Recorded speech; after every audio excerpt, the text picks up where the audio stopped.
हाय बच्चों, आपका स्वागत है वैदिक विज्ञान गुरुकुल चैनल पे। आज का जो हमारा चैप्टर है वो चैप्टर नंबर 2 है। हम मैथ्स का चैप्टर नंबर 2 पढ़ने वाले हैं, 8th क्लास का। फर्स्ट चैप्टर में हम स्क्वायर्स ऑफ क्यूब क्यूब के बारे में पढ़ चुके थे, उनके कुछ क्वेश्चंस कर चुके थे, उनको देख चुके थे कि स्क्वायर्स और क्यूब में क्या डिफरेंस है। बेसिकली अगर अपन रिवीजन करें तो अगर दो सेम मल्टीपल वैल्यू का मल्टीप्लाई होता है तो उसको क्या कहते हैं? स्क्वायर कहते हैं। अगर दो सेम वैल्यू का मल्टीप्लाई होता है या फिर इसको अपन दो का स्क्वायर भी लिख सकते हैं। और अगर अपन ऐसी कोई वैल्यू जिसका अपन 3 बार मल्टीप्लाई करें तो वो क्या होता है? इसका क्यूब होता है ना। मतलब इन वैल्यू का 3 बार जब मल्टीप्लाई करूंगा सेम वैल्यू का तो क्या निकलेगा? क्यूब। उसको लिख सकते हैं 4 की पावर 3। इसमें और भी ऑपरेशन अपन ने देखे थे, पॉइंट्स की वैल्यू देखी है, भिन्न की वैल्यू यानी फ्रैक्शंस वैल्यू देखी है। अब उसी से रिलेटेड एक चैप्टर है जिसे कहेंगे घातों का खेल यानी पावर प्ले। इसमें आप जो पावर्स क्या होती है यहाँ पे, ये जो आप देख रहे हैं ऊपर, ये यहाँ पे 2, यहाँ पे 3, यहाँ पे लिखा हो 2 की पावर 4। 2 की पावर 4 लिखा है मतलब क्या? 2 कितने बार लिखा हुआ है? 4 बार मल्टीपल में लिखा हुआ है। तो इन्हीं चीजों से आप अपन एक्सपीरियंस करेंगे पावर में। और अपन चीजें क्या देख सकते हैं, पावर ऐड कैसे होती है। अगर मान लो 3 की पावर 4, 2 की पावर 4 और 3 की पावर 2 लिखा तो ये दोनों प्लस किस तरह होंगे। इस चैप्टर में आप इस चीजों से अवगत होंगे और इन चीजों को सीखेंगे। तो आइए चैप्टर स्टार्ट करते हैं। मेन चीजें अपन सीखेंगे, ये सब चीजें अपन एक्सपीरियंस करेंगे एक खेल के थ्रू, है ना। एक गेम के थ्रू अपन ये चीजें सीखने का ट्राई करेंगे जिससे आप इजी इस चीज को सीख पाएंगे इजीली और इन चीजों को इजीली अंडरस्टैंड कर पाएंगे। एक असंभव उपक्रम मतलब एक इम्पॉसिबल वेंचर। एक अधिकतम संभव आकार का कागज लीजिए। सर्वप्रथम इसे एक बार मोड़िए और पुनः मोड़िए। इस निरंतर मोड़ते रहिए। मतलब एक कागज लेना है ना। उसको मान लो आपको हाफ मोड़ दिया तो वो किस तरह हो जाएगा? इस तरह। फिर उसको वापस हाफ मोड़ना है तो वो इस तरह हो जाएगा। फिर वापस उसको इस तरह क्या जाना है? मोड़ते हुए जाना है। आप कागज को कितनी बार मोड़ सकते हैं? एस्तु कहता है मैंने सुना है कि एक कागज 7 बार से अधिक मोड़ा नहीं जा सकता। रॉक्सी कहती है क्या होगा यदि हम एक पतला कागज जैसे एक समाचार पत्र या टिश्यू पेपर का उपयोग करते हैं। मतलब उन पेपरों का उपयोग करते हैं जिनका साइज बड़ा है। इस प्रक्रिया में विभिन्न प्रकार के कागजों के साथ करके देखिए कि क्या होता है। यदि आप एक कागज को 46 बार मोड़ सकते हैं तो यह इतना मोटा हो जाएगा कि यह चंद्रमा तक पहुंच सकता है, ऐसा एक लड़का कहता है। क्या यह अविश्वसनीय है? केवल 46 बार। आपने निश्चित रूप में 46 के बाद के शून्यों को अनदेखा कर दिया होगा। बहुत अच्छा, आप स्वयं ही इसे करें और क्यों देख लेते हैं। अब क्या करते हैं, ये चीजें अपन एक्सपीरियंस करते हैं। ये क्या कह रहा है कि जब आप एक कागज को 46 बार मोड़ोगे तो इतनी डिस्टेंस हो जाएगी कि चंद्रमा तक पहुंच सकते हो। आप कागज को जितनी बार मोड़ना चाहते हैं उतनी बार मोड़ सकते हैं। मान लीजिए आपने कागज को 30 बार मोड़ा। 30 बार मोड़ने के पश्चात कागज की मोटाई क्या होगी अनुमान लगाइए। अगर आपने 30 बार उसको फोल्ड किया तो उसकी जो आप मान लो उसका साइज या हाइट क्या होगी या फिर उसकी मोटाई क्या होगी वो अपन को देखना। आइए पता लगाते हैं कि 46 बार मोड़ने के पश्चात मोटाई कितनी होगी। मान लीजिए कि कागज की मोटाई है 0.011 सेंटीमीटर। मतलब कितनी? 0.011 सेंटीमीटर क्या है उसकी मोटाई है। अब अगर मैं इसे फोल्ड करते जाऊं तो क्या होगा? निम्न तालिका में कागज के प्रत्येक बार मोड़ने के पश्चात उसकी मोटाई की सूचीबद्ध किया गया। ध्यान देखिए कि प्रत्येक मोड़े गए पश्चात मोटाई दोगुनी हो रही है। मतलब देखो, पहले तो ये था जैसे ही सेकंड फोल्ड किया तो कितना है, फर्स्ट फोल्ड किया तो इसका डबल हो गई, 0.001 के डबल हो गई। जब इसका किया तो इसके डबल हो गई, फिर 4 के 8, 8 के 16। मतलब वो डबल होते जा रही है। क्या? उसकी जो मोटाई है वो हमेशा क्या होते जा रही है? डबल होते जा रही है। जब आप 17 बार उसे मोड़ दोगे तो कितना हो जाएगा? 1131 सेंटीमीटर। ठीक है, मतलब इतनी उसकी क्या हो जाएगी? डिस्टेंस हो जाएगी। हम इसका उपयोग लगभग समान के लिए देखो। इक्वल टू यानी क्या होता है कि जैसे कि मान लो मैंने लिखा a+b=c, मतलब ए बी में जो वैल्यू डालूंगा वो सी के क्या होगी? इक्वल होगी। पर अगर मैं लिख दूं a+b और ये वाला साइन लगा दूं, मतलब ए बी का जो साइन करूंगा वो लगभग सी के बराबर होगा। इक्वल टू सी नहीं होगा, लगभग सी के बराबर। हो सकता है उससे कम हो या ज्यादा हो, है ना। तो लगभग सी के बराबर होगा। इसमें लगभग के लिए अपन क्या यूज करते हैं? ये वाला साइन का उपयोग करते हैं। इसको कहा जाता है अप्रोक्सीमेटली साइन भी कहते हैं। 10 बार मोड़ने के पश्चात कागज 1 सेंटीमीटर से अधिक अर्थात 1.04 सेंटीमीटर, तो मतलब आप 10 सेंटीमीटर जब उसको मोड़ोगे तो लगभग कितने सेंटीमीटर हो जाएगा, 1 सेंटीमीटर। तो 10 बार मोड़ने पर कितना हुआ, 1 सेंटीमीटर, लगभग 1 सेंटीमीटर कितना हुआ, लगभग यानी 1.024। 17 बार मोड़ने के पश्चात मोटाई हो जाती है 131 सेंटीमीटर, अर्थात 4 फुट से थोड़ी अधिक, मतलब 4 फुट से क्या है, थोड़ी अधिक है। आपके विचार अनुसार कागज को 30 बार मोड़ने के पश्चात मोटाई क्या होगी। अब देखो अपन इसको क्या करते हैं, मोड़ते जाते हैं, है ना। अब ये क्या हो गया, 524 सेंटीमीटर, फिर 10.4 मीटर। अब 10.4 मीटर का अगर मैं डबल करूं तो हो जाएगा 20.8 मीटर। 20.8 मीटर का डबल करूं तो 41.6 मीटर। तो इस तरह क्या होता है, ये बढ़ता हुआ जाएगा। जैसे ही आप इसे, जैसे ही 27 से पहुंचोगे तो 1.23 किलोमीटर, तो 1.3 किलोमीटर लगभग हो जाएगा 2.9 किलोमीटर, 6 किलोमीटर सर डबल होगा। 2.6 अगर किलोमीटर यहाँ पर है, 3.2 किलोमीटर। यहाँ पे देखो, अगर यहाँ पे होगा 2.6 किलोमीटर, तो यहाँ पे क्या हो जाएगा, 5.2 किलोमीटर। 5.2 को अगर करेंगे तो 10.7 के आसपास किलोमीटर के समान आएगा। इस तरह क्या हो जाएगा, उसकी साइज बढ़ती जाएगी जैसे ही आप इसको करते जाओगे। जब आप 46 बार मोड़ोगे, इस तथ्य को समझना अत्यधिक कठिन है कि कागज 46 बार मोड़ने के पश्चात कागज की जो मोटाई होगी वो होगी 7 लाख किलोमीटर। कितनी होगी, 7 लाख किलोमीटर से अधिक होगी। यह एक गुणात्मक वृद्धि की घात है। मतलब ये क्या है, गुणात्मक वृद्धि है, मतलब मल्टीप्लिकेटिव वृद्धि, मल्टीप्लिकेटिव ग्रोथ, है ना। हर एक चीज का 2 बार मल्टीप्लाई हो रहा है, तो क्या हो रहा है, वो चीज एक्सटेंड होते जा रही है ना। इस तरह क्या हो रहा है, मल्टीपल हो रहा है। और इसे क्या कहते हैं, चर घातांकी वृद्धि, मतलब एक्सपोनेंशियल ग्रोथ। एक्सपोनेंशियल ग्रोथ यानी किसी भी चीज की अगर जो पावर है, इसको क्या कहते हैं, एक्सपोनेंट कहते हैं। यानी ये इसकी पावर है, तो इसको क्या कहा जाता है, एक्सपोनेंट कहा जाता है। आइए हम इस वृद्धि का विश्लेषण करें। पूर्व हम देख चुके हैं कि प्रत्येक मोड़ के पश्चात कागज की मोटाई दोगुनी होगी, मतलब 4 बार मोड़ने पर 16 हो जाएगी, 5 बार मोड़ने पर ये 0.32, 9 बार मोड़ने पर इतनी, 10 बार मोड़ने पर इतनी, 4 बार मोड़ने पर इतना। तो हमें क्या दिखता है, और 6 बार मोड़ने पर हमें क्या मिलती है, ये वाली वैल्यू मिलती है। तो 2 बार मोड़ने के पश्चात कागज में परिवर्तन हुए, ध्यान दीजिए इनमें कितनी वृद्धि हुई। कागज को जब आपने 3 बार मोड़ने के पश्चात, कागज की मोटाई है 8, मतलब 2 × 2 × 2 गुना वृद्धि हो जाती है। मतलब आप कागज को जब आप 3 बार मोड़ देते हो तो वृद्धि कितनी होती, 8 सेंटीमीटर। तो मतलब 2 × 2 × 2।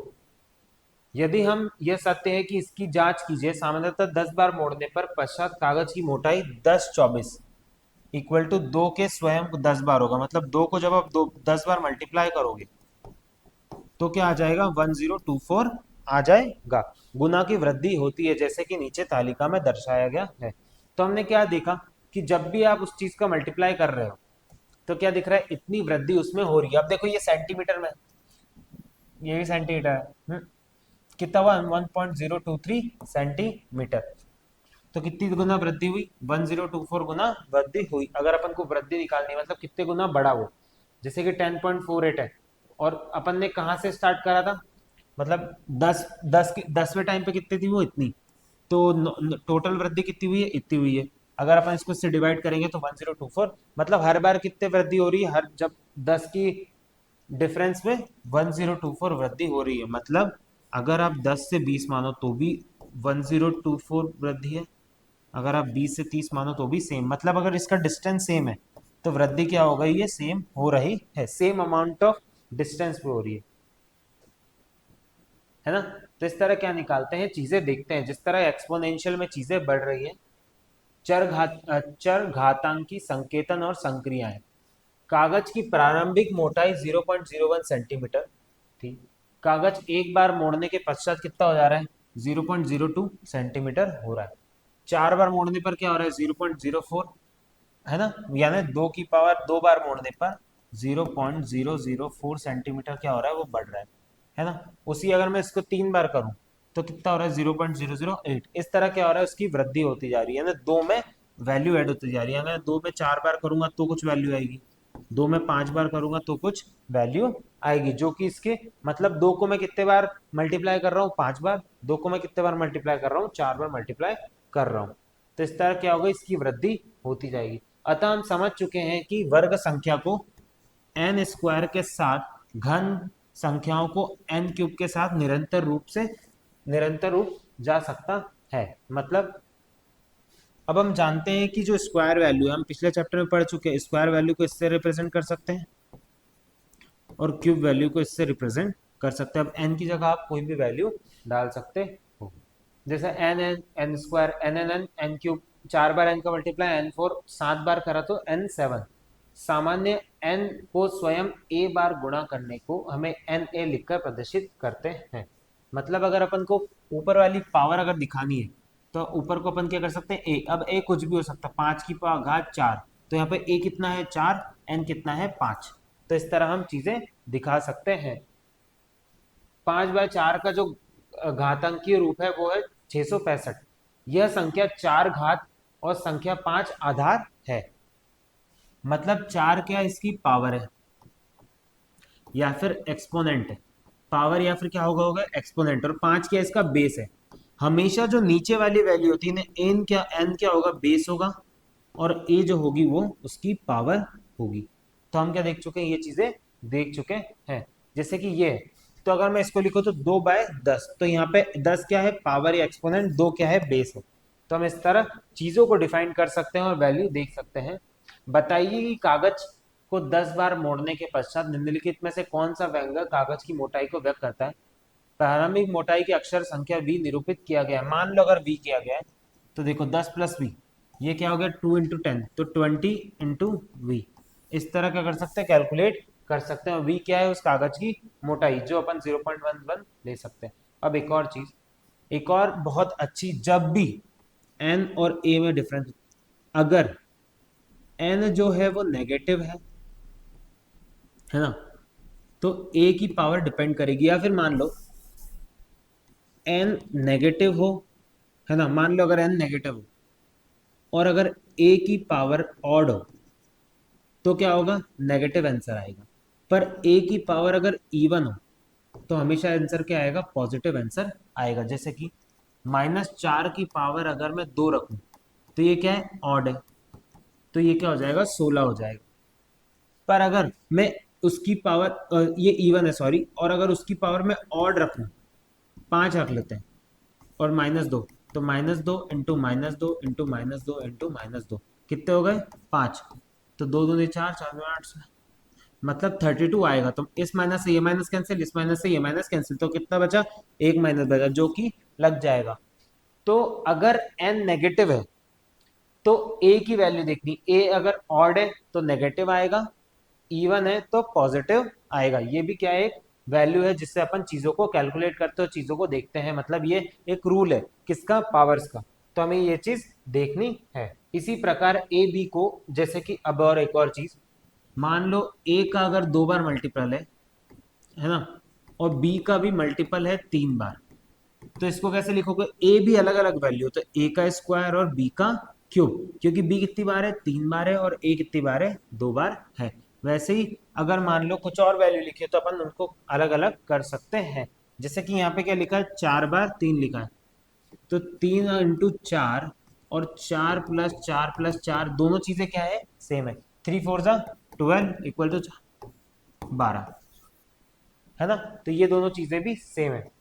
अगर हमें एक्सपोनेंट निकालने हैं किसी बड़ी वैल्यू के, तो हम क्या कर सकते हैं, उसका प्राइम फैक्टराइजेशन कर सकते हैं, यानी इस तरह उसको ज्ञात कर सकते हैं। जैसे यहाँ पे ज्ञात किया है, हम बहुत सारे क्वेश्चन में प्राइम फैक्टराइजेशन ज्ञात करेंगे। जैसे कि इसकी 2 का घात कितना हो जाएगा, 1 2 3 4, तो यहाँ 4 पावर आ गई, या 5 की पावर 2, 3 की घात 4, तो ये क्या हो गया, अपन इस तरह इसको दिखा सकते हैं। हमेशा जीरो की घात कुछ भी हो, जीरो की घात कुछ भी हो, हमेशा क्या होगा, जीरो ही होगा। और एक और बहुत इंपॉर्टेंट चीज, किसी की घात अगर जीरो है तो वो हमेशा क्या होगा, 1 होगा। अगर 9 की घात जीरो है तो वो हमेशा 1 होगा। 19408 की घात भी अगर जीरो है तो भी इक्वल टू कितना हो जाएगा, वो 1 हो जाएगा। मतलब किसी की भी अगर पावर 0 होती है तो वो इक्वल टू 1 होता है, और किसी की भी 0 की हमेशा ऊपर कोई सी भी पावर हो, मान लो 0 के ऊपर पावर हो 3946, तो भी हमेशा ये क्या होगा, 0 ही होगा। तो हमने एक्सपोनेंट में कुछ चीजें समझी और कुछ चीजें देखी है। जैसे कि आइए पता लगाएं इन घातक के व्यक्त कीजिए। घातों के रूप में अगर व्यक्त करें तो ये क्या हो जाएगा, 6 की पावर 4, ये क्या हो जाएगा 5 की पावर 2, 7 की पावर 3, ये हो जाएगा A की पावर 3 क्योंकि ये 3 बार है, 1 2 3 4। सी कितने बार है, 4, और डी कुछ नहीं। अगर डी सिंगल लिखा हो तो मतलब डी की घात क्या है, 1 है, पर अपन कभी भी 1 लिखते नहीं है, ये याद रखना। डी की घात क्या है, 1 है, पर अपन 1 कभी नहीं लिखते हैं। और जिसकी कोई घात नहीं उसकी हमेशा घात क्या होती है, एक घात होती है। अगर ऐसे समझ में आता है तो ऐसे भी कर सकते हैं, एक और एक, तो एक एक कितना होता है, 2 होता है, तो एक की घात हो गई 2, 2 की घात हो गई 2। तो ये क्या हो गया, ये क्वेश्चन सॉल्व हो गया। अगर देखो, अगर अपन को प्राइम फैक्टराइजेशन से मान लो ये चीजें सॉल्व करनी रही, जैसे ये नीचे क्वेश्चन दिया है, अगर मुझे इसे प्राइम फैक्टराइजेशन के तरीके से सॉल्व करना रहा तो क्या है इसका, मान लो मैं लेता हूँ 540। सबसे पहले मैं 2 से स्टार्ट करूंगा, 2 दूनी 4, 2 सती 14, 2 एकम 2, 2 तिया 6, 2 पंजे 10, 3 चौक 12, 3 पंजे 15, 3 एकम 3, 3 पंजे 15, 3 पंजे 15, 5 एकम 5। तो क्या क्या है, आया है 2 multiply by 2 multiply by 3 multiply by 3, 3 × 5। तो इसका क्या हो जाएगा, 2 की घात है 2, 3 की घात है 3, और 5 की घात है 1, है ना। ये क्या हो गया, इसका सॉल्यूशन हो गया। अगर आप 1 नहीं लिखोगे तो भी क्या हो जाएगा, चल जाएगा। अगर 5 मतलब 5, ठीक है, इस तरह क्या कर सकते हैं, इसको सॉल्व कर सकते हैं। अब जैसे कि यहाँ पे किया गया है, यहाँ पे अब अपन देखते हैं इनको नीचे वाले चीजों को कैसे सॉल्व करते हैं। नीचे दिए गए प्रत्येक व्यंजन की संख्यात्मक लिखिए। तो संख्यात्मक क्या होगी, जैसे कि 2, 10 का अगर 3 बार मल्टीप्लाई करूंगा तो क्या हो जाएगा, मैंने बताया था, अगर 10 का 3 बार यानी जितनी बार भी 10 अगर 3 बार मल्टीप्लाई होगा तो कितने जीरो आ जाएंगे, 3 जीरो आ जाएंगे। अगर 10 की घात 5 है तो कितने आ जाएंगे, 1 2 3 4 5, है ना। और अगर 20 की घात 4 है तो क्या करोगे, पहले करोगे 2 का मल्टीप्लाई 4 बार, है ना, मतलब कितना हो गया 16, और जीरो कितने लगा दोगे पीछे, 4। इस तरह ये क्या होती है, ट्रिक्स होती है। तो इसका आंसर क्या हो जाएगा, 2000 आंसर हो जाएगा। अब जैसे कि अगर मैं माइनस वाला सॉल्व करूं, -3 की घात 2, तो मैंने बताया था अगर ये जो पावर है अगर ये इवन है तो जो नेगेटिव वैल्यू वो क्या हो जाती है, पॉजिटिव। तो 3 3 9 इंटू ये भी 2 है तो 5 5 25, और इन दोनों का आप क्या कर दोगे, मल्टीप्लाई कर दोगे। अब अगर इसको देखूं तो ये क्या है, ऑड वैल्यू है, तो जो नेगेटिव वैल्यू वो हमेशा नेगेटिव ही रहेगी। तो 2 का अगर मैं 5 बार मल्टीप्लाई करूं तो क्या हो जाएगा, तो 4 4 8 16 16 32, यानी -32। और ये अगर इवन वैल्यू है तो ये क्या हो जाएगा, प्लस में हो जाएगा। तो कितने 6 जीरो आएंगे, 1 2 3 4 5 6, और दोनों का मल्टीप्लाई कर दोगे तो आंसर आ जाएगा। तो इस तरह क्या कर सकते हैं, हम चीजें सॉल्व कर सकते हैं और एक्सपोनेंट की वैल्यू निकाल सकते हैं। तो हमने बहुत सारी चीजें इसमें सीख ली जिसमें हम माइनस की वैल्यूज को एक्सपोनेंट्स में कैसे देखते हैं और कैसे सॉल्व करते हैं वो चीजें हमने देख ली, है ना।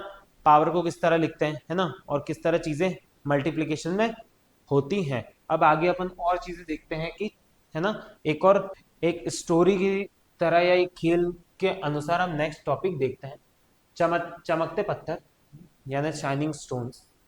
आंखों में उत्सुकता लिए 3 पुत्रियां राजसी पुरस्कार के रूप में मिली प्रत्येक को तीनों टोकरियों, प्रत्येक टोकरी में थी चांदी की 3 चाबियां। कितनी टोकरियां मिली, एक, उसमें कितनी चाबियां थी, 3। प्रत्येक पुत्री सरलता से खोलती है 3 बड़े कक्ष, प्रत्येक कक्ष की मेज है 1 2 3। देखिए प्रत्येक पर 3 चमचमाते हुए गले के हार हैं, प्रत्येक गले के हार में 3 उत्कृष्ट हीरे हैं।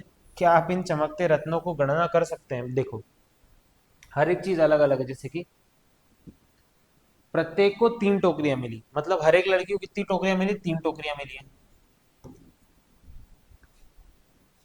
प्रत्येक टोकरी में चांदी की 3 चाबियां थी, मतलब कितनी चाबियां थी, 3 चाबियां थी। तो इसमें और उसकी कितनी चाबियां हैं, 3 चाबियां हैं।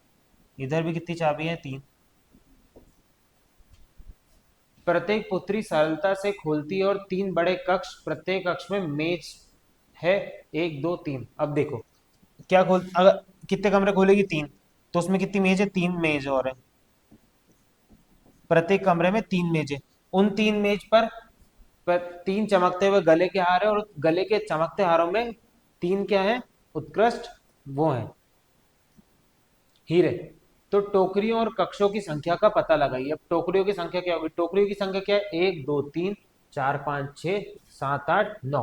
कितने हो गए, 9 हो गई। तो टोकरियां हो गई 9, चाबियां हो गई ये, और कक्ष हो गई ये।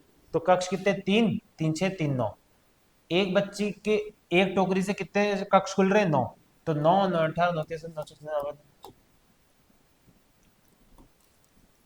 मतलब 9 to the power 7। देखो चित्र के अनुसार कक्षाओं की संख्या है 3 की पावर 4 है। कक्षाओं की संख्या क्या है, 3 की पावर 4।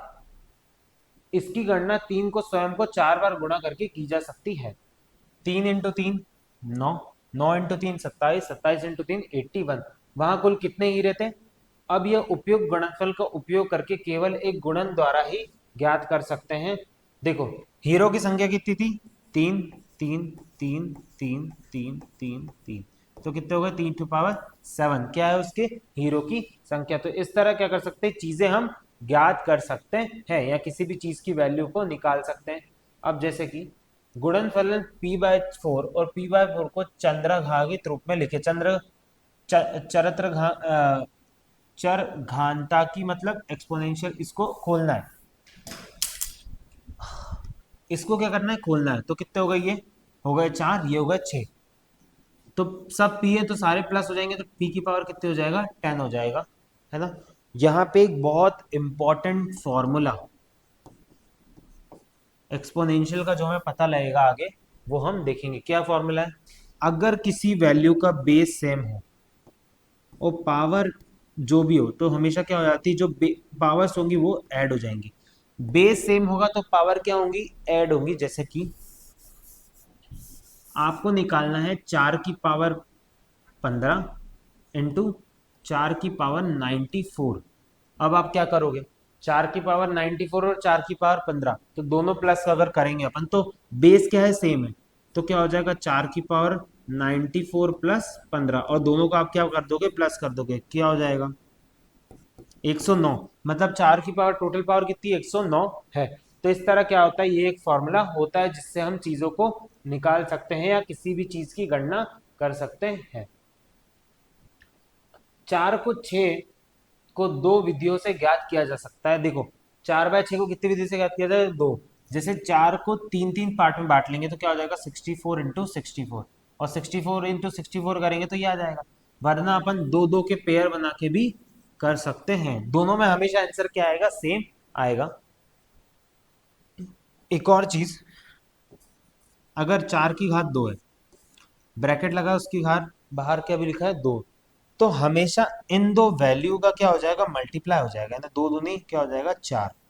ठीक है, मान लो अगर कहीं वैल्यू होती 2 की घात 3 और ब्रैकेट के बाहर 2, तो 3 2 सा क्या हो जाता, 6 हो जाता, है ना। मतलब बेस सिंगल ही है पर उसकी पावर के ऊपर पावर है, तो ये दोनों पावर हमेशा क्या होगी, मल्टीप्लाई होगी। ये भी क्या है, एक एक्सपोनेंशियल का क्या होता है, फॉर्मूला होता है। यानी 2 × 5 = 10। क्या कर सकते हैं, इसको इस तरह सॉल्व कर सकते हैं। अब हमने ये चीजें भी देख ली। निम्नलिखित व्यंजनों को कम से कम 2 विधियों से ज्ञात के रूप में लिखिए, है ना, ये चीजें लिखनी। अब एक और कहानी है, जादुई तालाब। एक सुंदर जादुई तालाब के मध्य में चमकता हुआ गुलाबी कमल का फूल खिलता हुआ। इस तालाब के प्रत्येक दिन कमल की संख्या 2 गुनी हो जाती है। 30 दिन के पश्चात संपूर्ण तालाब में कमल के फूल से भर जाता है ना। मतलब हर दूसरे दिन क्या हो जाती है, डबल। मान लो पहले दिन अगर 2 हैं, तो दूसरे दिन कितने हो जाएंगे, 4, तीसरे दिन डबल यानी 8, है ना। तो इस तरह क्या हो जाती है, उसकी वैल्यू क्या होती है, डबल होती जाती है। यदि 30वें दिन तालाब पूरी तरह कमल से भरा हुआ है, तो 29वें दिन इसका कितना भाग कमलों से भरा हुआ होगा। क्योंकि प्रत्येक दिन कमल के फूल संख्या 2 गुनी होती है, इसलिए 29वें दिन तालाब आधा भरा होना चाहिए, है ना। अब देखो 2 गुना हो जाती है, मतलब 29वें दिन आधा भरा होगा, 30वें दिन पूरा का पूरा भर जाएगा। पहले 4 दिन के पश्चात कमल की फूलों की संख्या क्या होगी? 2/4। 4 दिन के पश्चात कमल के फूलों की संख्या होगी 2/4 इंटू 3/4। वहां एक अन्य तालाब भी है जिसमें प्रतिदिन कमलों के फूल की संख्या तिगुनी हो रही है, मतलब 3 गुना हो रही है ना। 3 गुना यानी पहले दिन अगर 1 है तो दूसरे दिन 3 से मल्टीप्लाई यानी 3 हो गया, फिर 3 से मल्टीप्लाई यानी 9 हो गया, है ना। तो इस तरह क्या हो, 3 गुना वैल्यू बढ़ रही है। तो इस तरह क्या कर सकते हैं हम, चीजें कैलकुलेट कर सकते हैं। अब देखते हैं क्या इस गुणन को m/n n/n के रूप में लिखा जा सकता है, जहां m और n गणन संख्याएं हैं। मतलब इन वैल्यूज को इस फॉर्म में लिखा जा सकता है क्या, इस तरह। अब देखो, मान लो अगर दो दो लिखा है और 3 लिखा है ना। बेस अगर सेम हो, बेस सॉरी सेम नहीं हो, सॉरी, बेस अगर सेम नहीं हो पर अगर पावर सेम है, क्या हुआ, बेस सेम नहीं है पर पावर क्या है, सेम है, तो आप क्या कर सकते हो, 2 3 6 की पावर 6 लिख सकते हो, तो भी आंसर सेम ही आएगा। एक छोटा सा एग्जांपल करके देखते हैं, जैसे कि मान लो 2 की घात मैंने लिखा 2, और 2 की घात मैंने लिखा 3 की घात मैंने लिखा 2, है ना। और 2 3 6 की घात मैंने क्या लिखा, 2। सेम पावर मैंने सेम लिखी है, पर मैंने इन दोनों का अंदर का मल्टीप्लाई कर दिया, तो क्या हो जाएगा, 6 × 6 इक्वल टू 36। अब वही इसका मल्टीप्लाई करूंगा तो 2 2 4, 3 3 9। मतलब देखो आंसर क्या आया, सेम आया। मतलब अगर दो डिफरेंट बेस हो पर अगर पावर सेम हो, तो मैं उसको दोनों को मल्टीप्लाई यानी m इंटू एन की पावर a लिख सकता हूं। ठीक है, तो ये भी क्या मिला अपन को, एक इंपॉर्टेंट एक्सपोनेंशियल का फॉर्मूला मिला। एक और फॉर्मूला मैं बताना चाहता हूं। जब भी कोई एक्सपोनेंशियल फॉर्म में m/n हो और ऊपर a हो, तो क्या होता है, m की पावर a अपॉन n की पावर a। मतलब अगर 3/5 की पावर अगर लिखा है 2, तो 3 की पावर भी 2 होगी और 5 की पावर भी क्या होगी, 2 होगी। ये क्या होता है, एक फॉर्म होता है। मान लो अगर लिखा हो 8 की पावर 3, 4 की पावर 3, तो मैं लिख सकता हूँ 8/4 की होल पावर 3, है ना। इस तरह क्या लग सकता हूँ मैं, इस क्वेश्चन को लिख सकता हूँ, क्योंकि ऊपर और नीचे की पावर क्या है, सेम है। पर अगर दोनों की पावर डिफरेंट हो, इसकी 3 हुई और इसकी 4 हुई, तो मैं कभी भी इसको इस तरह नहीं लिख सकता, वरना ये गलत होगा। हमेशा क्या लिखूंगा, ये ऐसा ही नॉर्मली वे में रहेगा। तो ये हम ऐसी चीजें, हर चीज को क्या कर सकते हैं, डिफाइन कर सकते हैं। अब एक और टॉपिक है, कितने संयोजन, मतलब कितने सारे कॉम्बिनेशन हम देख सकते हैं। एस्तु के पास 4 वेशभूषा और 3 टोपियां हैं। एस्तु वेशभूषा और टोपियों के संयोजन किस प्रकार कर सकता है। चार, प्रत्येक टोपी के लिए 4 वेशभूषा में से कोई भी एक वेशभूषा का चयन कर सकता है, अतः 3 टोपियों के लिए 4 + 4 + 4 इक्वल टू 12 संयोजन संभव है। और एक टोपी के लिए कितने संयोजन संबंध है, 1 2 3 4। ठीक है, मतलब एक टोपी 4 संयोजन कर सकती है, तो दूसरी टोपी भी 4 कर सकती है, तीसरी टोपी भी 4 कर सकती है, यानी कितने संयोजन कर सकते हैं, 12 संयोजन कर सकते हैं। समझ गए। तो इस तरह क्या कर सकते हैं, सॉल्व कर सकते हैं। पर अगर एक जो शर्ट या पैंट है वो कितने संयोजन कर सकती, 3, तो ये भी 3 कर सकती है, ये भी 3 कर सकती है, ये भी 3 और ये भी 3। 3 + 3 6, 6 × 3 = 18, मतलब ये क्या कर सकते हैं, सॉरी 12 आएगा यहाँ पे, हाँ 12 संयोजन कर सकते हैं। तो इस तरह क्या कर सकते हैं, इतने कॉम्बिनेशन बन सकते हैं, है ना। तो कॉम्बिनेशन को क्या करते हैं, इस तरह सॉल्व करते हैं। रॉक्सी के पास 7 वेशभूषा है, 2 टोपी और 3 जोड़ी जूते हैं। रॉक्सी इन्हें किस प्रकार से पहन कर सुजित कर सकती है, जैसे कि रैक्सी के पास कितनी 7 वेशभूषा है और 2 टोपी है, तो इन्हें कितने प्रकार से पहन सकती है। अब देखो, अगर मैं मानूं कि डी यानी है ड्रेस,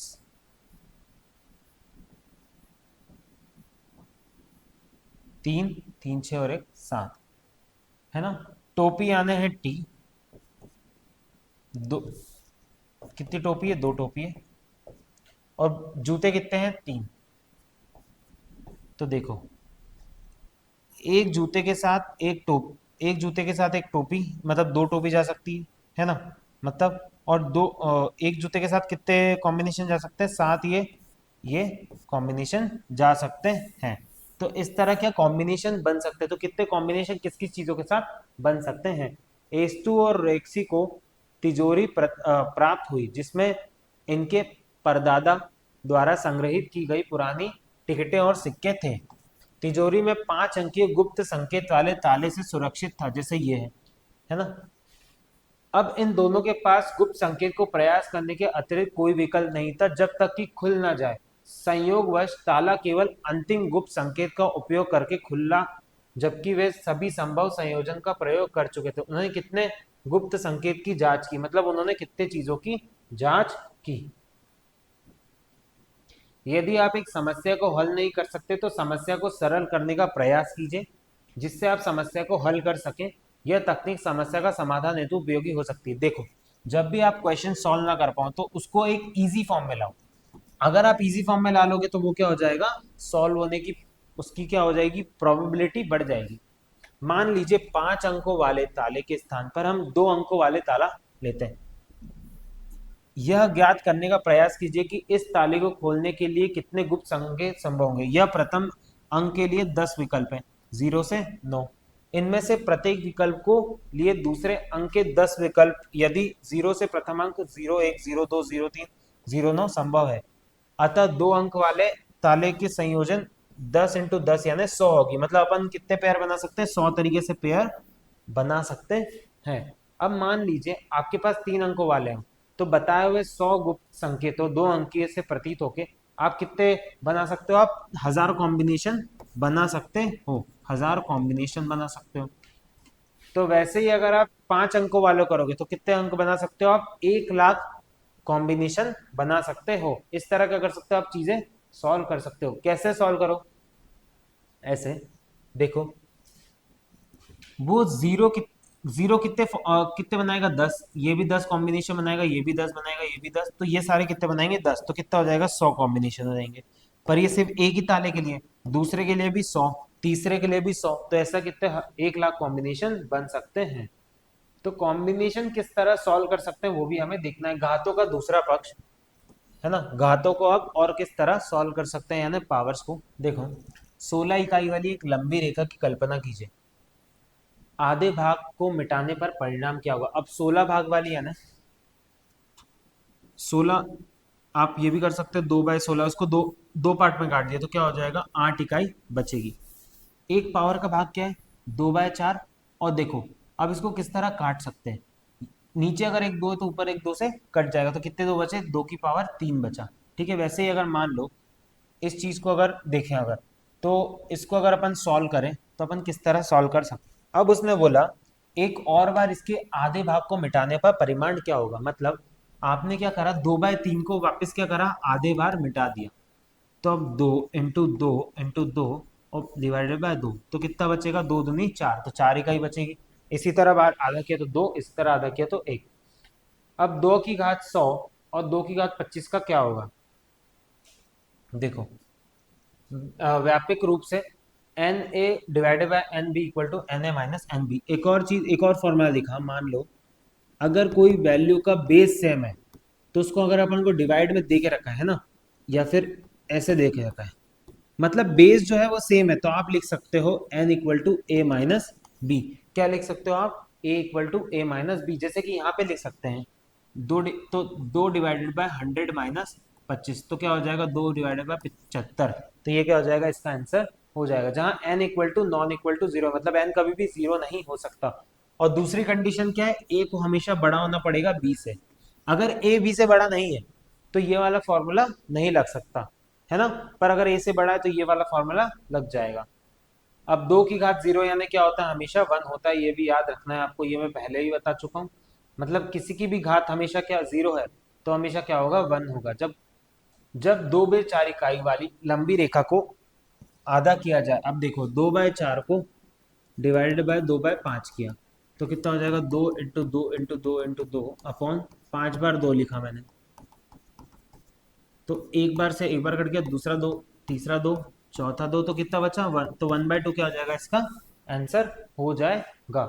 अब एक और चीज, मान लो अगर हम इसे ऊपर वाले फॉर्मूले से सॉल्व करते, कौन सा formula, N A divided by N B, जो होता है एन ए माइनस बी।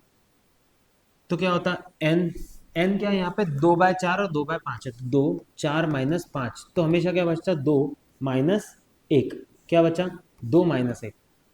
किसी की भी पावर अगर माइनस में हो तो उसको मैं ये लिख सकता हूँ 1/2।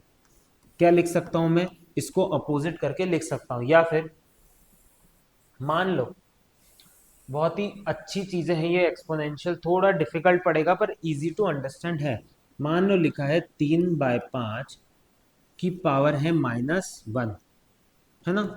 तो 3 की पावर क्या होगी, -1, 5 की पावर क्या होगी, -1। अगर दोनों की पावर -1 है तो इन दोनों को क्या कर दोगे आप, ऊपर नीचे कर दोगे, तो ये क्या हो जाएगी, पावर पॉजिटिव हो जाएगी। मान लो लिखा है 8 की पावर 3, 4 की पावर, अगर नीचे माइनस लिखा है तो ये माइनस वाली वैल्यू कहाँ चली जाएगी, ऊपर, यानी ये हो जाएगा 4 और 8 हो जाएगा प्लस में।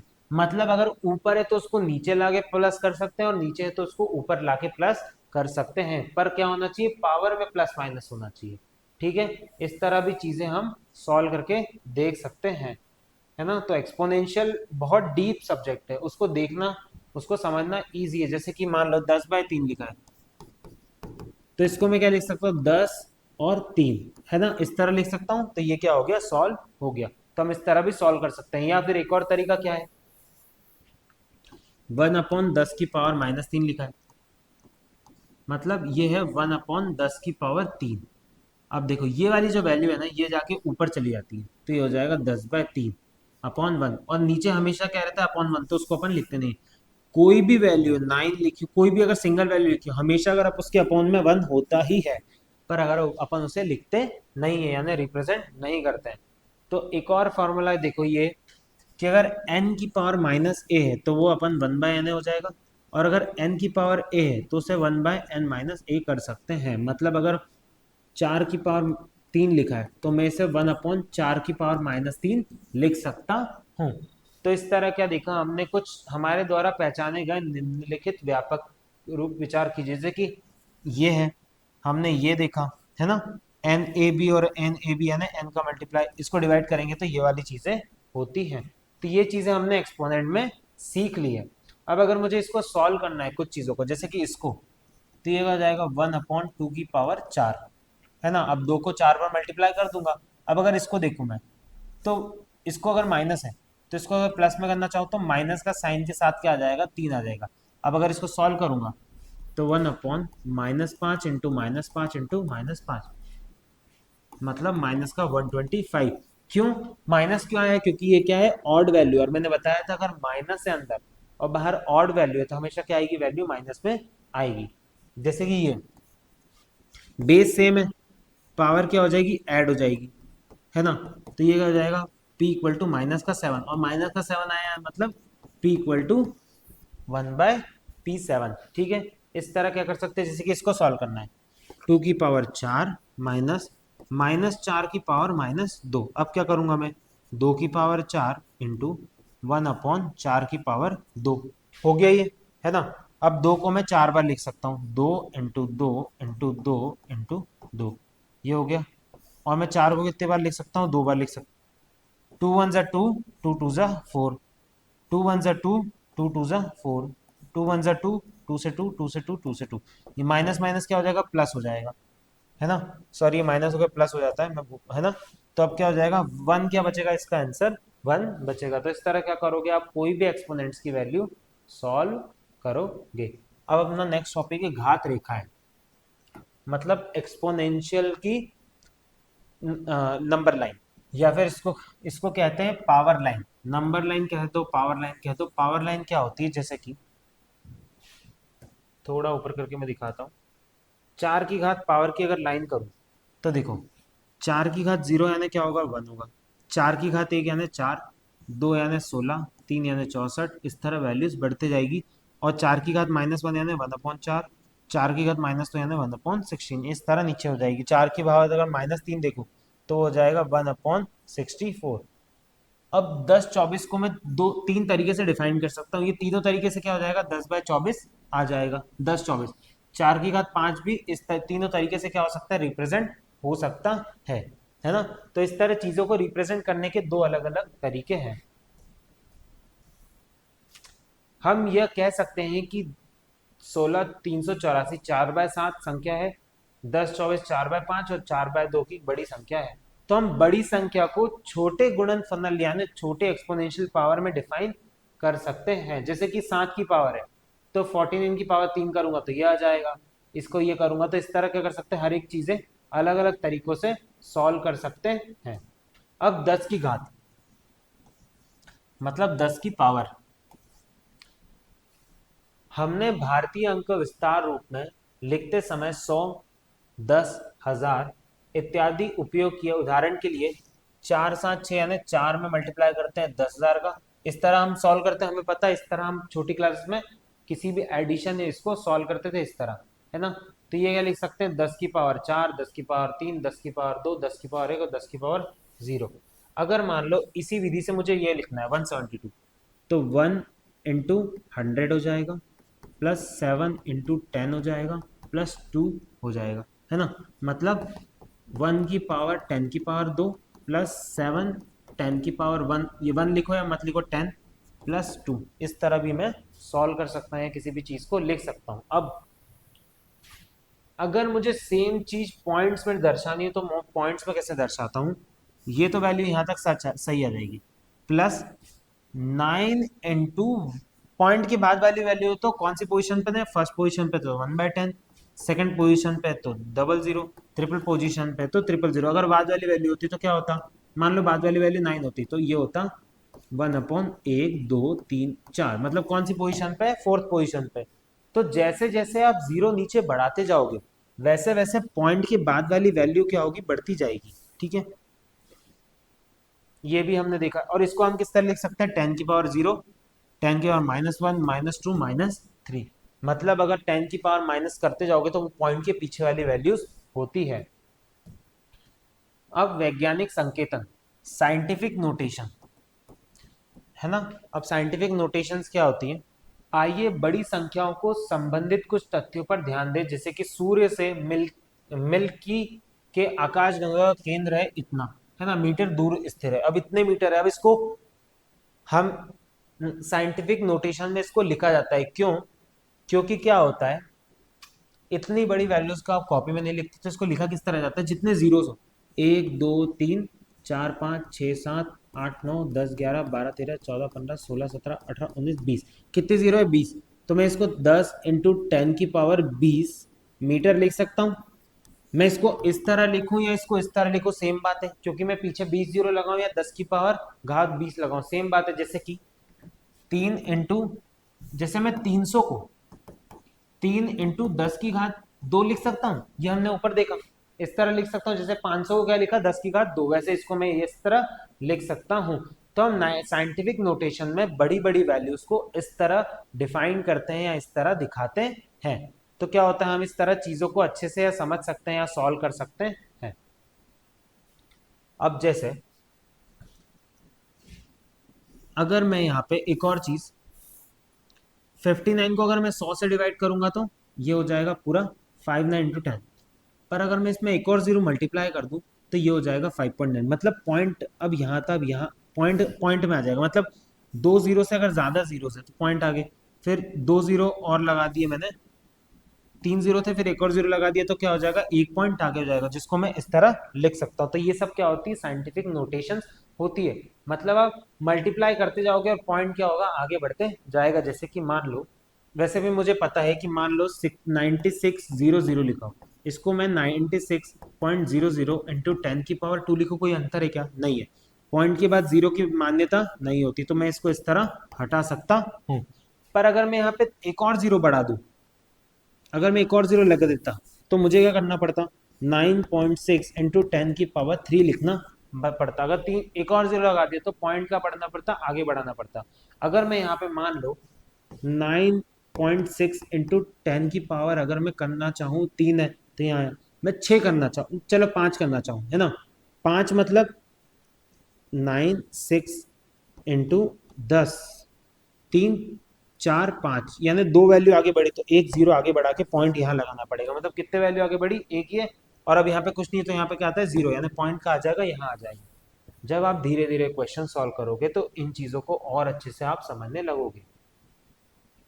1 से 10 के बीच कितनी किसी भी संख्या को 10 की घात से गुणनफल के रूप में लिखा जा सकता है, जैसे कि 5 9 × 5 है ना, इसको इस तरह लिखा जा सकता है, इसको इस तरह लिखा जा सकता है।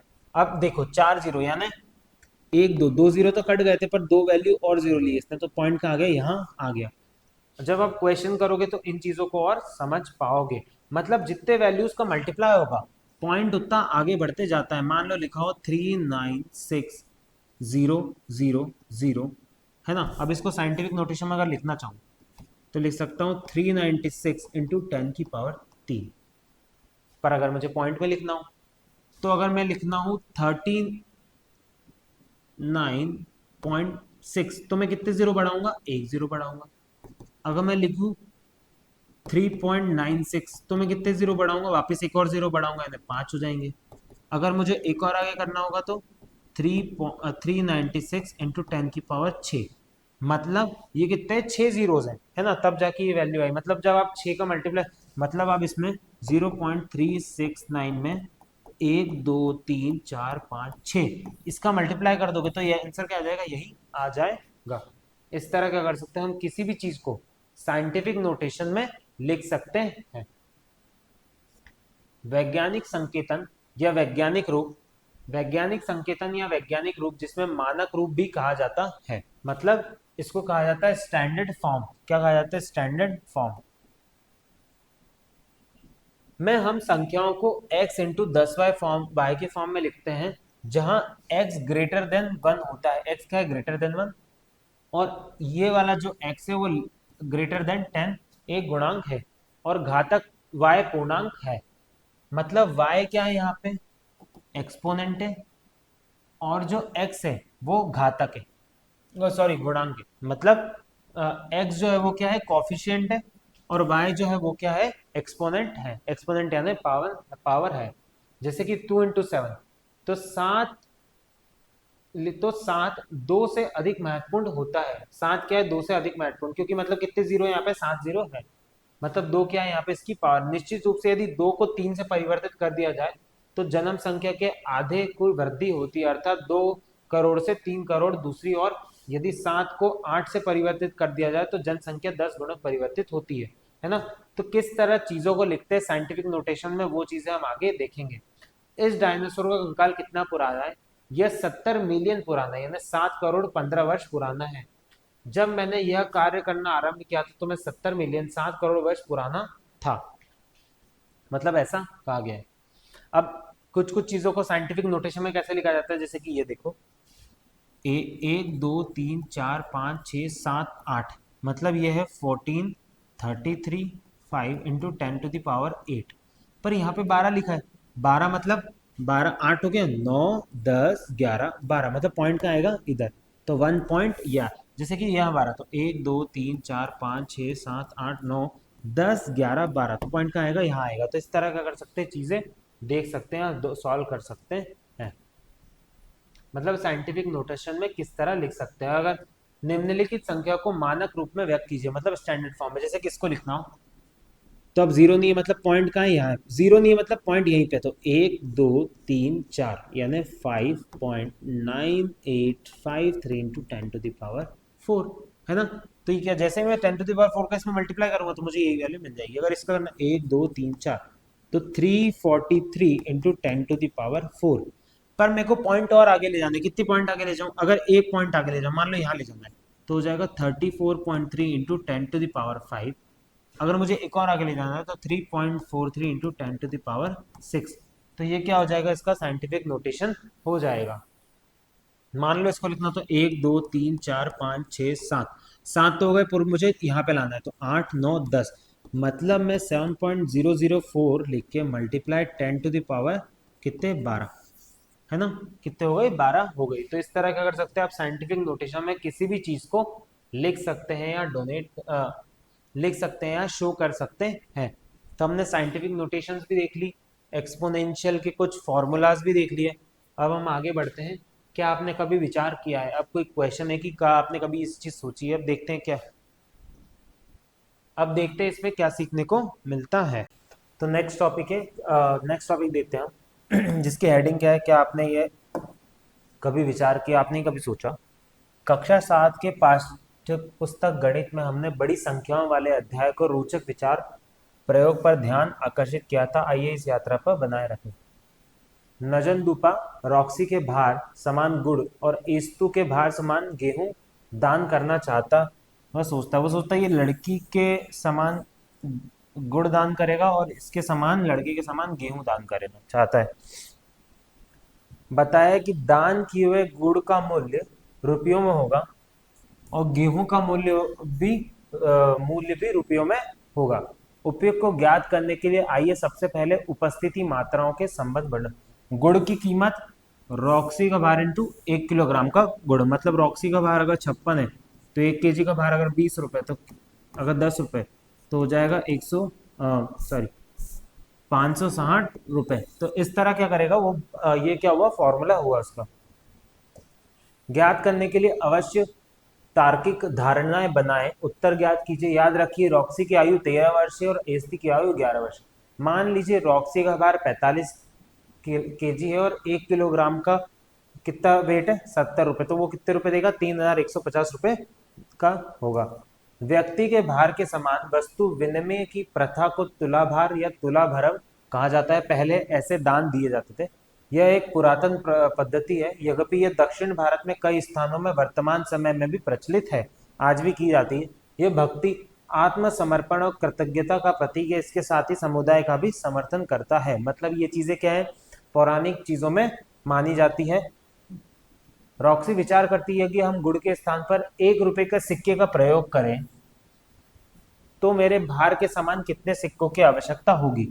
इस प्रकार के प्रश्नों के लिए आप सुझाव के चरणों का पालन करें। अनुमान लगाया, किसी गणना के बिना सहज अनुमान लगाइए कि उत्तर क्या होगा। मतलब अगर 1 रुपए का वेट कितना होगा, मान लो 5 ग्राम है ना, तो फिर उसे कितने सिक्के लगेंगे। तो इस तरह क्या कर सकते हैं, हर एक चीज को कैलकुलेट कर सकते हैं। क्या सिक्कों की संख्या सैकड़ों, हजारों, लाखों, करोड़ों में होगी, उस सहज अनुमान लगाइए। अज्ञात मानों के लिए आवश्यक और संभावित अभिधारणाएं तथा सन्निकट का उपयोग करके उत्तर ज्ञान कीजिए। प्रारंभ में आपका अनुमान उत्तर से दूर हो सकता है और यह पूर्णतः सही भी है, क्योंकि सबका अनुमान सही नहीं होगा पहली बार में। आप जैसे जैसे पुनः पुनः भिन्न परिस्थितियों में इसका पुनरावृत्ति करेंगे, मतलब बार बार इसको सोचेंगे, इसमें श्रेष्ठ हो जाएंगे अनुमान लगाने में। एस तो पूछता है क्या होगा यदि इसके अतिरिक्त 5 रुपए या 10 रुपए का सिक्का या नोट रखा जाए तो इस तरह क्या करते हैं, चीजें कैलकुलेट करते हैं। रॉक्सी और एस्तु ने किसी को कहते हुए सुना कि हमने इस स्थान तक पहुंचने के लिए 400 किलोमीटर की पदयात्रा की, हम आजकल प्रातः जल्दी पहुंच गए। उन्होंने अपनी यात्रा कितने समय पूर्व प्रारंभ की होगी। आवश्यक अभिधारणाएं और सन्निकट बनाकर ज्ञान गणना के अनुसार कीजिए। तो ऐसा हम सोच सकते हैं जैसे कि 1 किलोमीटर पार करने में उन्हें लगा होगा 10 मिनट, है ना, तो फिर ऐसे 500 किलोमीटर पार करने में उन्हें कितना टाइम लगा होगा लगभग, तो इस तरह, या फिर 4 घंटे चलने के बाद वो कहाँ पहुंचे होंगे। तो ऐसी ऐसी चीजें हम फाइंड कर सकते हैं। रेखिक वृद्धि बनाम चरता चर घातांकी वृद्धि, linear growth versus exponential growth. Linear growth यानी एक के बाद एक, 1+1+1 या फिर 2+2, है ना, लीनियर ग्रोथ। एक्सपोनेंशियल ग्रोथ यानी मल्टीपल में ग्रोथ।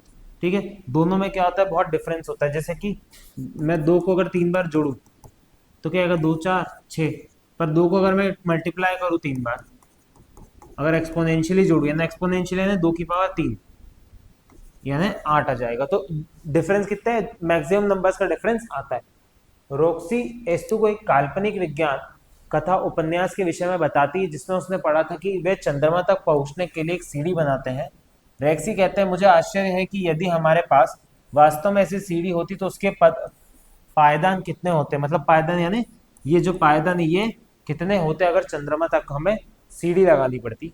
इसके विषय में आपका क्या विचार है, अनुमान लगाइए। यह ज्ञात करने के लिए 2 क्रमागत सीढ़ियां पायदान के मध्य की दूरी ज्ञात करना आवश्यक है।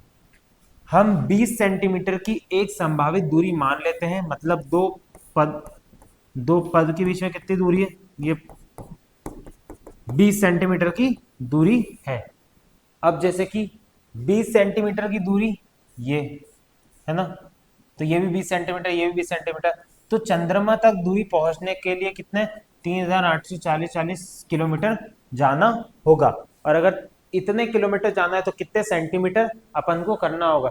यदि इसकी गणना करते हैं तो परिमाण स्वरूप इतने पायदान प्राप्त होते हैं, मतलब इतने पायदान आपको बनाने पड़ेंगे, जो कि 192 करोड़ 20 लाख पायदान है। ये 1 बिलियन 922 मिलियन पायदान, प्रत्येक पायदान के साथ पृथ्वी से दूरी निश्चित वृद्धि को रैखिक वृद्धि कहते हैं। मतलब इसको क्या कहते हैं,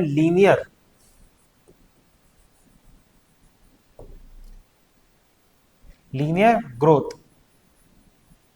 ठीक है, इसको क्योंकि जो चरण डिफरेंस वो क्या है, सेम है, डिफरेंस सेम है ना, हर एक की डिफरेंस, ये भी 20 सेंटीमीटर, ये भी 20 सेंटीमीटर, इस तरह इतने सारे पायदान लगाए जाएंगे। इसको क्या कहते हैं, एक एग्जाम्पल है किसका, लीनियर का। पर वही देखो, मैं 20-20 सेंटीमीटर का लगाऊं तो कितने में कर दूंगा, इतने बार में कर दूंगा। पर वही पृथ्वी और चंद्रमा के बीच दूरी तय की गई, इतनी पायदान लगाए जाएंगे। वही अपने पिछली बार जब उसका मल्टीपल करा था, याद करो स्टार्टिंग में, तो हमने 2 का मल्टीपल करा था, तो हम कितने बार में पहुंच गए थे, सिर्फ 46 बार में। 46 बार में आप कहाँ पहुंच जाओगे, आप पहुंच जाओगे इतनी दूरी पे, यानी सूर्य से, और सॉरी, पृथ्वी से चंद्रमा तक। तो एक्सपोनेंशियल ग्रोथ और वो ग्रोथ में क्या होता है, बड़ा अंतर होता है। तो एक्सपोनेंशियल ग्रोथ यानी किसी भी चीज की इस तरह ग्रोथ हो रही है, लीनियर ग्रोथ यानी एडिशन करके जो ग्रोथ हो रही है ना, और एक्सपोनेंशियल ग्रोथ हमेशा लीनियर ग्रोथ से ज्यादा होगी। अब बड़ी संख्याओं को समझना, हम बड़ी संख्याओं के बारे में पहले भी पढ़ चुके हैं, जिसमें हम लाख, करोड़, है ना, अरब के बारे में पढ़ चुके हैं। जैसे कि 10⁵ 1 लाख हो जाएगा, 10⁶ 10 लाख हो जाएगा, वैसे, है ना, इस तरह। तो विगत वर्ष हमने लाख और करोड़ के स्थान पे मिलियन और बिलियन के विषय में सीखा। 1 लाख 10⁵ 1 करोड़ 10⁻7 और 1 अरब 10⁹ होता है। 1 मिलियन होता है 10⁶ और 1 बिलियन होता है 10⁹ होता है। आप विश्व की मानव जनसंख्या के आकार से परिचित होंगे। क्या आपने कभी विचार किया कि विश्व में कितनी चींटियां होंगी, मानव का उद्भव कितने वर्ष पूर्व हुआ होगा। इस भाग में हम अरबों और बिलियन के अध्ययन करेंगे। हम प्रत्येक स्थिति में इन संख्याओं को दर्शाना, उनकी तुलना के लिए 10 की घात का उपयोग करेंगे। मतलब जब भी हम करेंगे 10 की घात 10, हो सकता है 20 लिखे, 30 लिखे, इन सब का उपयोग करते हैं ऐसी चीजें दिखाने में। अब 10 की घात 1, 2024 के आरंभ तक हैनान गिब्बन के कुल संख्या मात्र 42 थी, यानी 10 की घात 1। 2025 के मध्य मात्र 242 काकापो उल्लू तोता जीवित रहे, यानी 2 × 10⁻² मैं लिख सकता हूं, है ना। जैसे कि 3000 तो 3000 तो 10⁻³ लिख सकता हूं, है ना। और 2005 में मैंड में 17, तो मैं 17 × 10⁻³ लिख सकता हूँ। पर अगर मुझे 4 जीरो रखना है तो मुझे ये पॉइंट आगे बढ़ाना पड़ेगा। मैंने पहले भी बताया था, इस बारे में हम पहले पढ़ चुके हैं। अगर हमें जीरोस हटा के और आगे तक वैल्यू लिखनी है तो वैल्यू कहाँ चली जाएगी, पॉइंट में जाती जाएगी, है ना। तो इस तरह बहुत सारी चीजें दर्शाई गई है, जैसे कि वैश्विक स्तर पर मैना पक्षी की जनसंख्या लगभग 1.3 अरब यानी 1.3 बिलियन आलंकित की गई है। और 8.2 अरब यानी 8.2 × 10⁻⁹ है ना। इस तरह दिखा सकते हैं। तो इस तरह क्या कर सकते हैं, चीजों को अपन अंकित कर सकते हैं, चीजों को दिखा सकते हैं। 10⁻10, 10⁻12, तो किस तरह चीजें दिखाई जाती है और किस तरह चीजों को देख सकते हैं। पढ़ने वाली जीके चीजें तो ये आपको खुद देखनी है। अपनी आयु बताने का एक भिन्न विधि। आपकी आयु क्या है, एस्तु ने पूछा। कुछ सप्ताह पूर्व मैंने कहा 13 वर्ष पूर्ण किए हैं। रॉक्सी ने कहा आपकी आयु क्या है, एस्तु ने पुनः पूछा। मैं 4840 दिन का हूँ। रॉक्सी ने कहा आपकी आयु क्या है, एस्तु ने पूछा। मेरी आयु इतने घंटे है। ठीक है, अब क्या बोला उसने, इतने दिन है, देखो इतने दिन यानी 13 वर्ष। 13 वर्ष कैसे निकाला, एक वर्ष में कितने, एक वर्ष में कितने दिन होते हैं, 365 दिन एवरेज मान लेते हैं। अब 365 को इससे मल्टीप्लाई करोगे तो क्या आ जाएगा, टोटल दिन आ जाएंगे। अब उसने बोला कि कितने घंटे, तो एक दिन में कितने घंटे होते हैं, 24 घंटे होते हैं। तो 4840 × 24 करूंगा तो मुझे घंटों का आंसर मिल जाएगा। तो इस तरह क्या करते हैं, चीजों का आंसर निकाल सकते हैं। जैसे कि 10⁻0 यानी 1 सेकेंड, 10 यानी 10 सेकेंड, क्योंकि ये क्या आ रहा है, अगर 10⁻2 आता तो कितना आता, 100 सेकेंड, है ना। अगर मैं 60 सेकेंड लिखना चाहूँ, 60 सेकेंड को साइंटिफिक नोटेशन में तो आएगा 6 × 10⁻1। और अगर मैं 600 सेकेंड लिखना चाहूँ तो 6 × 100 और 10⁻2, इस तरह लिख सकता हूँ। क्या यह आश्चर्यजनक नहीं कि विश्व में चींटियों की संख्या, रक्त के पूर्ण परिचरण, लगने वाला समय, जैसे कि परिस्थितियों का आकलन कोई कैसे कर सकता है, जबकि ऐसे तथ्य आपके सामने आते हैं तो आपको आश्चर्यचकित हो जाते हैं कि विज्ञान और सामाजिक विज्ञान जैसे विषयों में आपको ऐसे तथ्य देखने को मिलेंगे। मतलब साइंस में हमें ऐसी चीज देखने को मिलती है। अब जैसे कि, तो कितने सेकंड है अपने पास, 100 सेकंड है। जब भी सेकंड को मिनट में कन्वर्ट करना है तो आप क्या कर दोगे, 60 से डिवाइड कर दोगे, और 60 से डिवाइड करोगे तो आएगा परिवन 1.666। तो अपन 1.6 ही ले लेते हैं, मतलब 100 सेकंड यानी क्या होगा, 1.66 मिनट। तो एक कप बनाने में लगने वाला समय है 5 से 10 मिनट, ठीक है। 5 से 10 मिनट यानी 4 × 10⁻2 टू 8 × 10⁻2 सेकेंड्स। तो इस तरह क्या कर सकते हैं, हम चीज़ों को डिफाइन कर सकते हैं। मतलब कैसे हम चीज़ों को साइंटिफिक नोटेशंस में दर्शा सके, वही क्या होता है, जैसे कि 10⁻3 है ना। तो 10⁻3 यानी ये, और इसको मैं 60 से डिवाइड करूँ तो कितने मिनट आएंगे, 50/3, और 50/3 को करूँगा तो 16.6 आएगा, मतलब इतने मिनट होंगे। समझ गए। तो किस तरह चीज़ों को, जैसे कि पृथ्वी के निम्न कक्षा, पृथ्वी का कार्य पूरी करने में 90 मिनट लगते हैं ना। तो 90 मिनट को कैसे दिखा सकते हो, 5.5 × 10⁻3 सेकेंड से 2 घंटे तक का समय लगता है। 90 मिनट को आप कैसे दर्शा सकते हो, इस तरह दर्शा सकते हो।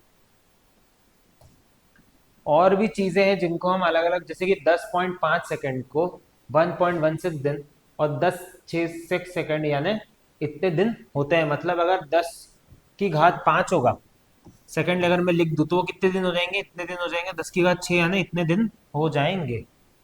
10⁻5 सेकेंड और 10⁻6 सेकेंड, इस पर विचार कीजिए, इन्हें वैज्ञानिक संकेतन में लिखिए। 10⁻7 सेकेंड यानी इतने दिन, इतना मास, ठीक है। तो इतने महीने, मतलब एक वर्ष में सोने के व्यक्तित्व किया गया समय लगभग 4 माह है। मंगलयान मंगल ग्रह पे पहुंचने का समय 298 दिन है। अब 298 को किस तरह दिखा सकता हूँ, मैं इस तरह दिखा सकता हूँ। तो अब कैसे मैं इन वैल्यूज को, कैसे मैं साइंटिफिक नोटेशन में दिखा सकूं इसी चीज को, ये सब कहते हैं। जैसे कि इन चीजों को दिखाया गया है ना, वर्ष में कन्वर्ट करना है तो डिवाइडेड बाय 12 कर दो तो वर्ष में भी कन्वर्ट हो जाता है। हर एक चीज को क्या किया गया है, साइंटिफिक नोटेशन में दर्शाया गया है। अब इतिहास हमें क्या बताता है, ये जितनी भी चीजें, ये सब क्या इतिहास में लिखी हुई है और पहले से ही बताई गई है। प्रथम शताब्दी समय सवता पूर्व बौद्ध ग्रंथ ललिता विस्तृत में हम संख्या नामक 10 के विषम 10⁻53 तक देखते हैं। गणित अर्जुन, बौद्धिस्ट तत्व राजकुमार गौतम के बीच संवाद में जो घटित होता है वह निम्नलिखित: 100 कोटि को एक आयुध, 100 आयुध को एक नियुत, और 100 नियुत को एक कंकार, 100 वर्ग मतलब ये चीजें पहले से ही क्या थी, हर चीजों में डिसाइड, पहले से डिफाइंड थी। कहाँ पे, ग्रंथों में, चीजों में पहले से ही 100, 1000, 100, लाख, है ना। तो क्या ये सारी चीजें पहले से ही पुरातन वेदों, हर जगह क्या है वो लिखी हुई थी। ये सब क्या है, पार्ट ऑफ हिस्ट्री है, तो ये आपको देखना है, पढ़ना है। ये क्या है, क्वेश्चन है। ये क्वेश्चन हम तब देखेंगे जब हम इस चैप्टर की एक्सरसाइज की एक वीडियो निकालेंगे और उसको करेंगे। अब हम इसके सारांश पे आ गए। सारांश को समझते हैं कि हमने क्या क्या सीखा इस चैप्टर में। हम कुछ स्थितियों का विश्लेषण किया, प्रश्न पूछे, पहले अनुमान लगाया, इसके पश्चात समस्या कथन रूपरेखा गणना की। जैसे कि हमने क्या करा, पहले कोई गेम या कोई स्टोरी देखी, स्टोरी के बाद उनमें हमने उसका तर्क निकाला कि क्या निकल रहा है, उसके बाद हमने उसमें से आंसर्स और क्वेश्चन सॉल्व किए, आंसर्स देखे और क्वेश्चनों को सॉल्व किया, ठीक है, उसमें से एक पैटर्न निकाला। हमने अनुभव किया कि कैसे तीव्र चंद्रघाती वृद्धि, जिसे गुणात्मक वृद्धि भी कहते हैं, कि तुलना योग्यता वृद्धि से ज्यादा की जा सकती है। एन एन एन को किस तरह लिखा जा सकता है? एन की पावर एन, मतलब जितनी भी वैल्यू है, इसको क्या कहते हैं? बेस। इसको क्या कहते हैं? पावर या एक्सपोनेंशियल। घातांक के स्थान संक्रिय निम्न। अब देखो, घातों के कुछ फॉर्मूला से वो हम देख चुके थे। पहले तो ये सबसे इजी, किसी की भी पावर अगर जीरो होता है तो वो क्या होगा? हमेशा वन होगा। कुछ भी वैल्यू की पावर अगर जीरो है तो वन है, और जीरो की अगर कोई भी पावर है तो वो हमेशा जीरो ही होगा। पहला, अगर बेस सेम है तो पावर क्या हो जाती है? ऐड हो जाती है। बेस यानी ये नीचे वाला अगर सेम है तो पावर क्या हो जाएगी? ऐड हो जाएगी। और हमने क्या देखा, अगर ब्रैकेट के बाहर कोई वैल्यू है तो उन दोनों को हम पावर्स को मल्टीप्लाई कर सकते हैं, यानी ए भी कर सकते हैं। जैसे कि फोर की पावर, फोर दो और ऊपर पावर तीन, तो फोर थ्री टू जा सिक्स, यानी पावर कितनी हो जाएगी? सिक्स हो जाएगी। हमने डिवाइड का देखा कि मान लो टू की power three divided by two की पावर फोर, तो मैं लिख सकता हूँ two three minus four equal to two की पावर माइनस का वन। अगर माइनस में है वैल्यू तो उसको मैं क्या कर सकता हूँ? वन अपॉन टू की पावर वन लिख सकता हूँ, टू पावर कुछ भी जो भी उसकी पावर है वो लिख सकता हूँ। हमने ये भी चीजें देखी। मल्टीप्लीकेशन का ये रूल देखा हमने कि अगर दो वैल्यू मल्टीपल में है और उसकी पावर क्या है? सेम है, तो मैं उसको n into M whole power तीन लिख सकता हूँ। ये चीजें आपको आगे जाके और काम आने वाली है और चीजें समझने वाली है। जैसे कि हमने एक और चीज देखी कि अगर कोई वैल्यू है m into M divided by N, power है तीन, पावर है तीन, तो इसको मैं लिख सकता हूँ m divided by N whole power तीन। या फिर अगर मैं फ्रैक्शन में लिखना चाहूँ तो थ्री बाय फोर की पावर अगर आठ है, सॉरी तीन की पावर आठ है, चार की पावर आठ है, तो उसको लिख सकता हूँ तीन बाय चार की होल पावर आठ। हमने माइनस वाली वैल्यूज भी देख ली थी, अगर minus N to the power minus है तो उसे वन बाय ये लिख सकते हैं, और अगर वन बाय एन ए है तो उसे n to the power minus a भी लिख सकते हैं। तो इस तरह हमने चीजें देखी। चीजों को कैसे हम साइंटिफिक रूप में दर्शा सकते हैं हमने वो भी देखा है ना। साइंटिफिक रूप में कैसे दर्शा सकते हैं, पॉइंट में कैसे ला सकते हैं। रोचक विचार प्रयोग संकलन समझने का उपयोग किया जा सकता है कि संख्या या मात्रा कितनी बड़ी होगी। हम ये भी दे सकते हैं कि अनुमान लगा सकते हैं कि वैल्यू कितनी बड़ी होगी, और कुछ कुछ चीजों को कंपेयर कर सकते हैं। हमेशा एक्सपोनेंशियल पावर ज्यादा होगी यौगिक पावर से। ठीक है, हमने देखा कि जो एक्सपोनेंशियल पावर होती है हमेशा वो जो योग करते हैं उसकी पावर से क्या है? ज्यादा बड़ी है।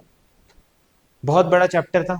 इस चैप्टर में हमने एक्सपोनेंट्स यानी पावर के बारे में जाना, उनके फॉर्मूले देखे, उनके क्वेश्चन कुछ सॉल्व करे, उनसे रिलेटेड कुछ बहुत सारे क्वेश्चंस हमने देखे सॉल्व करे, कुछ और कथन देखे, वैज्ञानिक तरीके से कैसे बड़ी बड़ी वैल्यूज लिखी जाती है वो सब देखा, है ना। इतनी सारी चीजें हमने इस चैप्टर में सीखी। अब नेक्स्ट चैप्टर में मिलेंगे नेक्स्ट वीडियो के साथ। आज की वीडियो यहीं पे समाप्त होती है। Thank you.